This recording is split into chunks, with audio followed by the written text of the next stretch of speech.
আসসালামু আলাইকুম প্রিয় শিক্ষার্থীরা, আজকের ক্লাসে তোমাদেরকে স্বাগতম। আশা করি যে যেখানে আছো সবাই সুস্থ আছো এবং নিরাপদে আছো। গত ক্লাসে আমরা মনোবিজ্ঞানের পরিধি সম্পর্কে জেনেছিলাম। আজকে আমরা সাবজেক্ট ম্যাটার অফ সাইকোলজি বা মনোবিজ্ঞানের বিষয়বস্তু সম্পর্কে জানব। তাহলে আসো শুরু করা যাক। তোমরা ইতিমধ্যেই মনোবিজ্ঞানের আধুনিক সংজ্ঞা জেনে গেছো। আমরা জেনেছিলাম যে মনোবিজ্ঞানের আধুনিক সংজ্ঞা হলো আচরণ ও মানসিক প্রক্রিয়ার বিজ্ঞানসম্মত অনুধানকেই মনোবিজ্ঞান বলে। তাহলে আমরা বুঝতে পারছি যে আচরণ ও মানসিক প্রক্রিয়াই হলো মনোবিজ্ঞানের মূল বিষয়বস্তু। এছাড়াও আচরণ ও আচরণের সঙ্গে সম্পর্কিত সকল বিষয়ই মনোবিজ্ঞানের বিষয়বস্তুর অন্তর্ভুক্ত এবং এই বিষয়গুলোর মধ্যে রয়েছে শিক্ষণ, স্মৃতি বিস্মৃতি, অন্তঃক্ষরা গ্রন্থিতন্ত্র, বুদ্ধি, ব্যক্তিত্ব, তারপরে হচ্ছে স্নায়ুতন্ত্র, আচরণের অস্বাভাবিকতা, সামাজিক পরিবেশে আচরণ, শিল্পক্ষেত্রে আচরণ, শিশু আচরণ, শিক্ষাক্ষেত্রে আচরণ, উপদেশ ও নির্দেশনা। এছাড়া প্রাণী আচরণও কিন্তু মনোবিজ্ঞানের বিষয়বস্তুর অন্তর্ভুক্ত। তাহলে আসো এই বিষয়গুলো সম্পর্কে আমরা একটু জানার চেষ্টা করি। প্রথমেই আমরা শিক্ষণ সম্পর্কে জানার চেষ্টা করি। আমরা যে আচরণগুলো করি সেই আচরণগুলো কিন্তু আমরা পূর্বে শিখেছি এবং এই শিখেছি বলেই কিন্তু আমরা আচরণগুলো করতে পারি। ফর এক্সাম্পল, বাসায় যদি মেহমান আসে তাহলে কিন্তু আমরা প্রথমেই মেহমানকে সালাম দেই, জিজ্ঞাসা করি সে কেমন আছে। তো এই যে এই বিষয়গুলো, সালাম দেয়া, জিজ্ঞাসা করা কেমন আছে, এই বিষয়গুলো কিন্তু আমরা শিখেছি আমাদের পরিবারের কাছ থেকে, সমাজের কাছ থেকে। এই যে বড়দের শ্রদ্ধা করা, সম্মান করা, ছোটদের আদর করা, এই বিষয়গুলো কিন্তু আমরা শিখেছি। আবার প্রতিকূল পরিবেশের সাথে যে খাপ খাওয়ানোর একটা বিষয় আছে, সেই বিষয়টা যদি আমরা পূর্বে শিখে থাকি তাহলে পরবর্তীতে কিন্তু আমরা প্রতিকূল পরিস্থিতির সাথে কিন্তু আমরা সাফল্যের সাথে খাপ খাওয়াতে পারি বা সেই প্রতিকূল পরিস্থিতি আমরা মোকাবেলা করতে পারি। তাই শিক্ষণ যেহেতু আচরণের সঙ্গে সম্পর্কিত, তাই এই শিক্ষণ কিন্তু মনোবিজ্ঞানের বিষয়বস্তুর অন্তর্ভুক্ত। শিক্ষণ সম্পর্কিত মতবাদ, শিক্ষণের শ্রেণীবিভাগ, এই বিষয়গুলো কিন্তু মনোবিজ্ঞানের বিষয়বস্তুর অন্তর্ভুক্ত। তারপরে আসা যাক বুদ্ধি সম্পর্কে। বুদ্ধির মাধ্যমেই কিন্তু, আমাদের আচরণের মাধ্যমেই কিন্তু আমাদের বুদ্ধির বহিঃপ্রকাশ ঘটে থাকে। আমরা কতটা বুদ্ধিমান, আমাদের কী পরিমাণ বুদ্ধি রয়েছে, আচরণের মাধ্যমেই কিন্তু আমাদের বুদ্ধির বহিঃপ্রকাশ ঘটে থাকে। তাই বুদ্ধি যেহেতু আমাদের আচরণের সাথে সম্পর্কিত, তাই বুদ্ধির পরিমাপ, এই বিষয়গুলো কিন্তু মনোবিজ্ঞানের বিষয়বস্তুর অন্তর্ভুক্ত। বুদ্ধি সম্পর্কিত সকল বিষয়ই মনোবিজ্ঞানের বিষয়বস্তুর অন্তর্ভুক্ত। তারপরে আসা যাক ব্যক্তিত্ব সম্পর্কে। আমাদের সামগ্রিক আচরণের যে রূপ, সামগ্রিক আচরণের রূপটি হচ্ছে আমাদের ব্যক্তিত্ব। আমাদের সবারই কিন্তু আলাদা আলাদা ব্যক্তিত্ব রয়েছে। বলা হচ্ছে যে এভরি ইন্ডিভিজুয়াল ইজ ইউনিক, অর্থাৎ প্রত্যেক ব্যক্তি অনন্য। এবং এই অনন্যটা কেন? আচরণের কারণে। ব্যক্তির এই আচরণের অনন্যতার কারণেই ব্যক্তি কিন্তু এক ব্যক্তি থেকে অন্য ব্যক্তি আলাদা। তাই ব্যক্তিত্ব যেহেতু আচরণের সঙ্গে সম্পর্কিত, তাই ব্যক্তিত্বের বিকাশ, ব্যক্তিত্বের সঙ্গে সম্পর্কিত সকল বিষয়ই কিন্তু মনোবিজ্ঞানের বিষয়বস্তুর অন্তর্ভুক্ত। তারপরে আসা যাক স্মৃতি বিস্মৃতি। আমাদের যদি স্মৃতি না থাকতো বা মেমোরি যদি না থাকতো তাহলে কিন্তু আমরা কোনো কিছুই মনে রাখতে পারতাম না। কম্পিউটারের যেমন মেমোরি রয়েছে, ঠিক আমাদের মস্তিষ্কেও সেরকম মেমোরি বা স্মৃতি রয়েছে এবং এই স্মৃতির কারণেই কিন্তু আমরা সকল বিষয়ে মনে রাখতে পারি। এবং এই স্মৃতি বিস্মৃতি যেহেতু আমাদের আচরণের সঙ্গে সম্পর্কিত, তাই এই স্মৃতি বিস্মৃতিও মনোবিজ্ঞানের বিষয়বস্তুর অন্তর্ভুক্ত। তারপরে আসা যাক অন্তঃক্ষরা গ্রন্থি।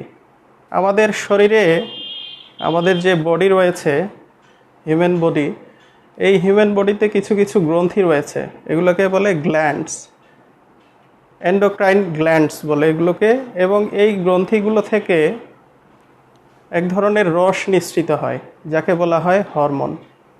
এবং এই হরমোন যে নিঃসৃত হয়, এই হরমোন নিঃসৃত হওয়ার কারণেও কিন্তু আমাদের যে আচরণ রয়েছে, এই হরমোন নিঃসৃত হওয়ার পরিমাণের উপর, এই হরমোন নিঃসৃত হওয়ার পরিমাণের উপর আমাদের আচরণ কিন্তু প্রভাবিত হয়ে থাকে। তারপরে আসা যাক স্নায়ুতন্ত্র। আমাদের যে পঞ্চ ইন্দ্রিয় রয়েছে, চোখ, কান, নাক, ত্বক, জিহ্বা, এই পঞ্চ ইন্দ্রিয় বা সেন্সরি অর্গানগুলো আমাদের যে স্নায়ুতন্ত্র রয়েছে, সেই স্নায়ুতন্ত্রের সঙ্গে সম্পর্কিত এবং সংযোগ রয়েছে, সংযুক্ত রয়েছে। এবং এই স্নায়ুতন্ত্রের দ্বারাই কিন্তু আমাদের আচরণ নিয়ন্ত্রিত হয়ে থাকে। তাই এই স্নায়ুতন্ত্র আমাদের মনোবিজ্ঞানের বিষয়বস্তুর অন্তর্ভুক্ত। তারপরে আসা যাক সংবেদন প্রত্যক্ষণ সম্পর্কে। আমাদের যে পঞ্চ ইন্দ্রিয় রয়েছে, সেই পঞ্চ ইন্দ্রিয়ের সাহায্যে বাইরে থেকে আমাদের যে বিষয় বা বস্তু রয়েছে, সেই পঞ্চ ইন্দ্রিয়ের সাহায্যেই আমরা কিন্তু সেটা অনুভব করতে পারি এবং অনুভব করার পর সেই বিষয়টি আমরা বুঝতে পারি। ফর এক্সাম্পল, ধরো কেউ তোমরা হাঁটতে গিয়ে হঠাৎ করে তোমাদের পায়ে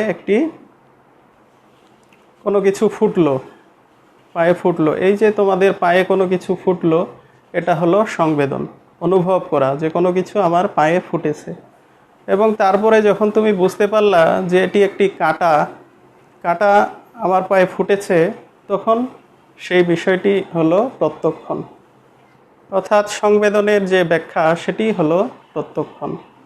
তাই এই সংবেদন প্রত্যক্ষণ যেহেতু আমাদের আচরণের সঙ্গে সম্পর্কিত, তাই এই বিষয়গুলো কিন্তু মনোবিজ্ঞানের বিষয়বস্তুর অন্তর্ভুক্ত। তারপরে আসা যাক আচরণের অস্বাভাবিকতা। আমরা যে আচরণগুলো করি সেগুলো স্বাভাবিক আচরণ, কিন্তু অনেক ব্যক্তি রয়েছে, আমাদের সমাজে অনেক ব্যক্তি রয়েছে যাদের আচরণ কিন্তু স্বাভাবিক নয়, অস্বাভাবিক আচরণ, যারা বিভিন্ন মানসিক রোগে ভুগছে। সেটি হতে পারে সিজোফ্রেনিয়া বা বিভিন্ন ধরনের মানসিক রোগ। তো এই আচরণের অস্বাভাবিকতা কেন হয়, আমাদের আচরণগুলো কেন অস্বাভাবিক হয়ে যায়, এর কারণ নির্ণয় করা, এই বিষয়গুলো যেহেতু আচরণের সঙ্গে সম্পর্কিত, তাই এই বিষয়গুলো কিন্তু মনোবিজ্ঞানের বিষয়বস্তুর অন্তর্ভুক্ত। তারপরে আসা যাক সামাজিক পরিবেশে আচরণ। আমরা যে সমাজে বসবাস করি, সেই সমাজের আচরণ, সেই সমাজের যে কৃষ্টি, মূল্যবোধ, রীতিনীতি, আদব কায়দা, আর্থসামাজিক অবস্থা, সেগুলো দ্বারা কিন্তু আমরা প্রভাবিত হয়ে থাকি। তাই সেইগুলো দ্বারা কিন্তু আমাদের আচরণ প্রভাবিত হয়ে থাকে। তাই মনোভাব, মূল্যবোধ, এই বিষয়গুলো কিন্তু মনোবিজ্ঞানের বিষয়বস্তুর অন্তর্ভুক্ত। তারপরে আসা যাক শিক্ষাক্ষেত্রে আচরণ। শিক্ষাক্ষেত্রে আমাদের যে শিক্ষার্থীরা রয়েছে, তাদের পাঠ্যসূচি কী হবে, কিভাবে পাঠদানটাকে আরও কার্যকর করা যায়, শিক্ষক-শিক্ষার্থী সম্পর্ক আরও ভালো করা যায়, এই বিষয়গুলো কিন্তু সরাসরি আচরণের সঙ্গে সম্পর্কিত। তাই এই বিষয়গুলো মনোবিজ্ঞানের বিষয়বস্তুর অন্তর্ভুক্ত। তারপরে আসা যাক শিল্পক্ষেত্রে আচরণ। শিল্প কারখানায় দক্ষ শ্রমিক নিয়োগ, শ্রমিক অসন্তোষের কারণ এবং সেই শ্রমিক অসন্তোষের কারণ দূর করা, এই বিষয়গুলো কিন্তু আচরণের সঙ্গে সম্পর্কিত। তাই এই বিষয়গুলো মনোবিজ্ঞানের বিষয়বস্তুর অন্তর্ভুক্ত। তারপরে আসা যাক শিশু ক্ষেত্রে আচরণ। শিশুর শারীরিক বৃদ্ধির সাথে সাথে আচরণের পরিবর্তন ঘটে এবং শিশুর আচরণে পরিবারের ভূমিকা, সমাজের ভূমিকা, এই ভূমিকাগুলো খুবই গুরুত্বপূর্ণ এবং শিশুর আচরণ নির্ধারণে এবং আচরণ গঠনে পরিবার এবং সমাজের গুরুত্বপূর্ণ ভূমিকা রয়েছে। তাই এই বিষয়গুলো মনোবিজ্ঞানের বিষয়বস্তুর অন্তর্ভুক্ত। তারপরে আসা যাক উপদেশ ও নির্দেশনা। প্রাত্যহিক জীবনে আমরা অনেক সমস্যার সম্মুখীন হই। সেটি হতে পারে হতাশা, ব্যর্থতা, মানসিক চাপ, এই বিষয়গুলো। এবং এই বিষয়গুলো দ্বারা যখন আমরা আক্রান্ত হই, কোনো বিফলতা, হতাশা, বিষণ্ণতা, এর ফলে কিন্তু আমাদের মানসিক ভারসাম্য নষ্ট হয় এবং আমাদের দৈনন্দিন কার্যক্রম বিঘ্নিত হয়। আমরা মানসিকভাবে সুস্থ থাকতে পারি না, কোনো কাজ ঠিকমতো করতে পারি না। তো এই বিষয়গুলো কিন্তু সরাসরি আচরণের সঙ্গে সম্পর্কিত। তাই এই বিষয়গুলো কিন্তু মনোবিজ্ঞানের বিষয়বস্তুর অন্তর্ভুক্ত। তারপরে আসা যাক প্রাণী আচরণ। মনোবিজ্ঞানের যে গবেষণাগুলো করা হয়, সেই গবেষণাগুলো যদি মানুষের উপরে করা হতো তাহলে কিন্তু মানুষের অনেক ক্ষতির সম্ভাবনা থাকতো। তাই এই গবেষণাগুলো প্রাণীদের ক্ষেত্রে পরিচালনা করা হয়। তাই প্রাণী আচরণও কিন্তু মনোবিজ্ঞানের বিষয়বস্তুর অন্তর্ভুক্ত।